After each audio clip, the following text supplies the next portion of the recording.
Le problème de la démocratie, c'est que la minorité bruyante fait taire la majorité silencieuse quand elle n'est pas d'accord. Vous allez voir que le phénomène de bien-pensance gouverne en France de manière autoritaire et neutralise le débat et surtout la liberté d'expression et même la liberté de penser. En Vendée, ce qui manque, c'est le multiculturel. Il n'y a pas de noir, pas d'arabe. Hein.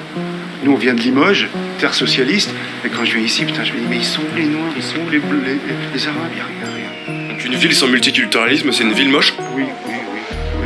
Honnêtement, oui. Ça apporte tellement de choses. Donc la France n'est ni blanche, ni catholique. Non, surtout pas. Non, la France, elle est Macron. La France, elle est Macron. Ben, bien sûr, et vive Macron.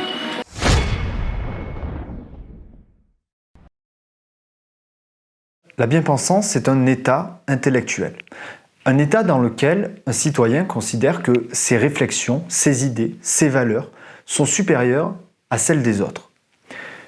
Une supériorité intellectuelle qui vous place dans la raison et vous permet de considérer qu'il n'y a qu'une seule manière de penser possible, une seule manière de penser raisonnable. Une pensée si exceptionnelle qu'elle se doit d'être universelle et donc se doit d'être adoptée par tout le monde. Cette manière de penser est très manichéenne, elle oppose le bien au mal.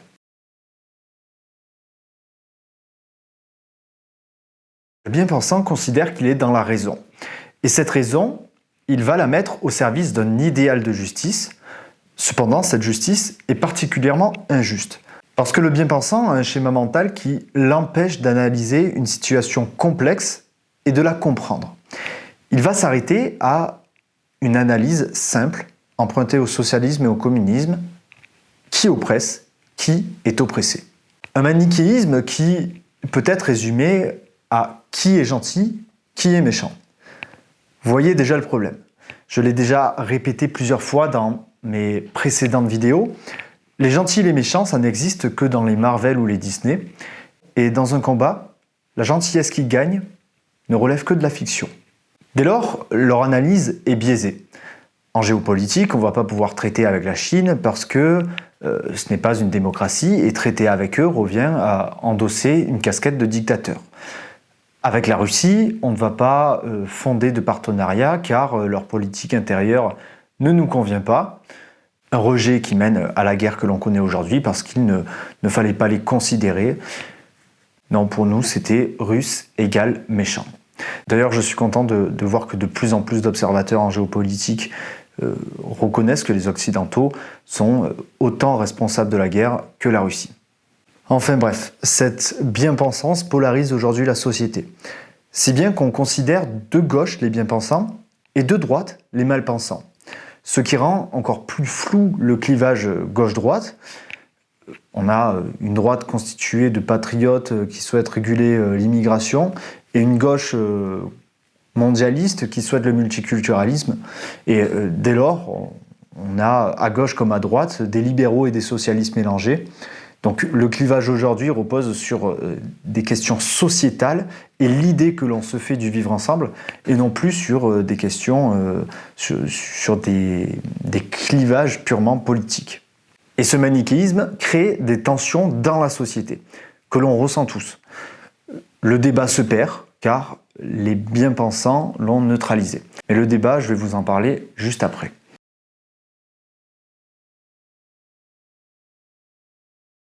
En tant que bien-pensant, vu qu'on combat l'oppresseur et qu'on sert l'oppressé, on fait acte de charité, de bravoure. On se croit en marge de la société et du système. On pense ne pas faire partie de l'oppression et alors on se sent bien dans son esprit, on est pur.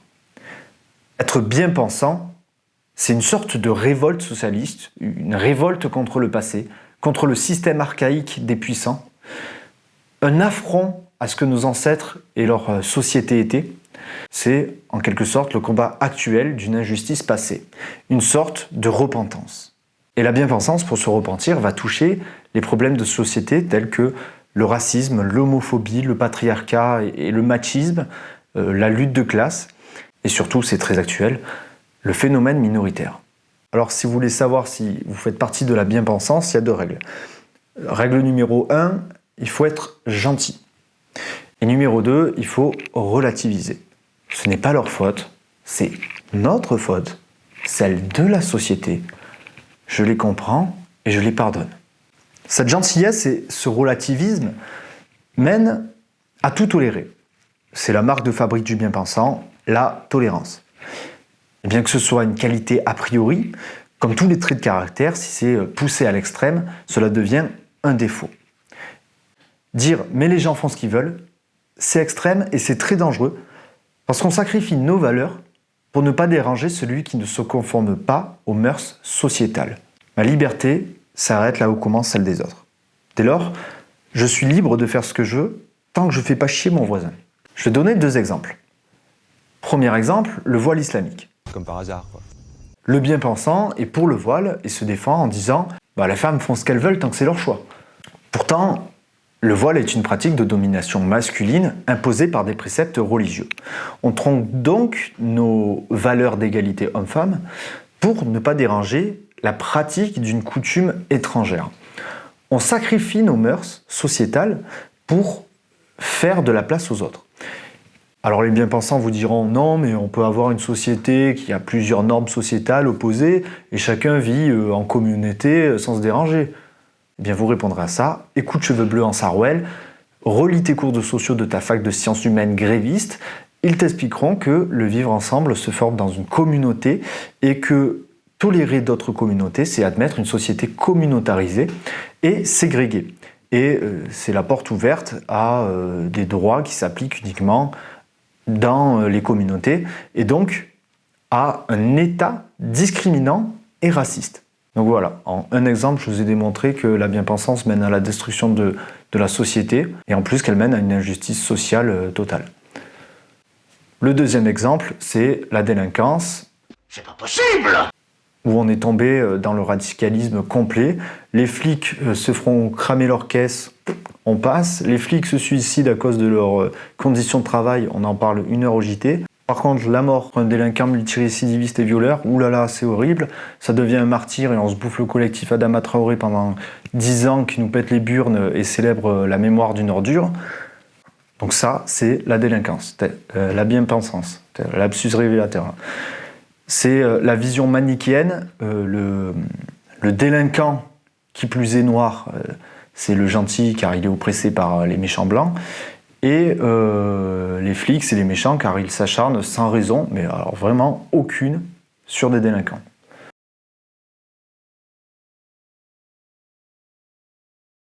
Donc on a vu que les bien-pensants avaient une vision manichéenne du monde, que leurs idées mènent à des excès de tolérance et de laxisme que l'on subit. Et pour finir, on va voir que si cette bien-pensance qui est complètement déraisonnable persiste, c'est parce qu'elle détient les ficelles du pouvoir. Des ficelles tant institutionnelles que psychologiques. L'une des forces de la bien-pensance, c'est qu'elle repose sur des traits de caractère d'apparence louable. On a envie d'être bon, on a envie d'être généreux, d'être tolérant, de pardonner, d'accepter les différences. Ça peut être un idéal de développement personnel. Tout cela, ce sont des qualités. Sauf que je l'ai dit, le bien-pensant pousse cela à l'extrême. Et donc, tolérer quelque chose avec mesure et nuance, ce n'est plus être tolérant. Dès lors, si vous ne voulez pas appartenir à la catégorie des réacs intolérants, vous êtes forcé de devenir bien-pensant. C'est le système de la fenêtre d'Overton. On va populariser un discours border en diffusant des idées impensables ou révolutionnaires. À force de médiatiser un sujet et de le défendre à outrance, celui-ci devient populaire et les gens y adhèrent pour ne pas être exclus socialement. Et dès lors, dès qu'on a rendu acceptable une idée qui ne l'était pas, la fenêtre coulisse à l'extrême, de manière à ce qu'il soit interdit de penser autrement que par cette nouvelle idée. Et ensuite, quand vous vous rendez à un repas de famille et que vous vous heurtez à un membre de votre famille bien pensant, et que vous ne voulez pas être le fils ou le tonton facho, eh bien vous vous taisez.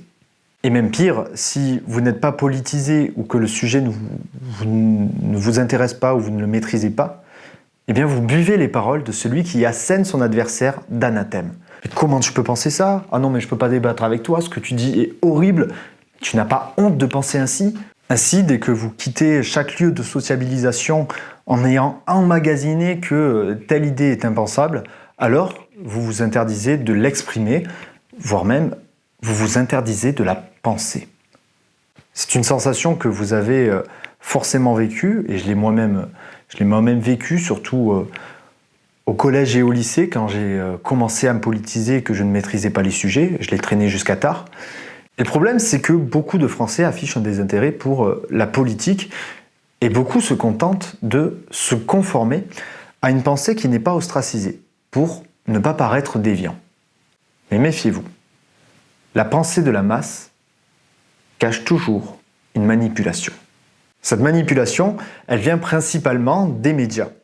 Car voyez-vous, moi, j'assume de vouloir faire émerger une opinion au travers de mes productions. C'est ce qu'on appelait à l'époque révolutionnaire un publiciste, d'où le nom de la chaîne. Aujourd'hui, sous couvert de lignes éditoriales à respecter, les journalistes ne font plus leur travail d'arbitre d'opinion, mais mettent en avant la leur au travers de leurs travaux ou de leurs invités. Si bien que l'on peut parfois entendre que certaines personnes ne devraient pas avoir le droit de s'exprimer.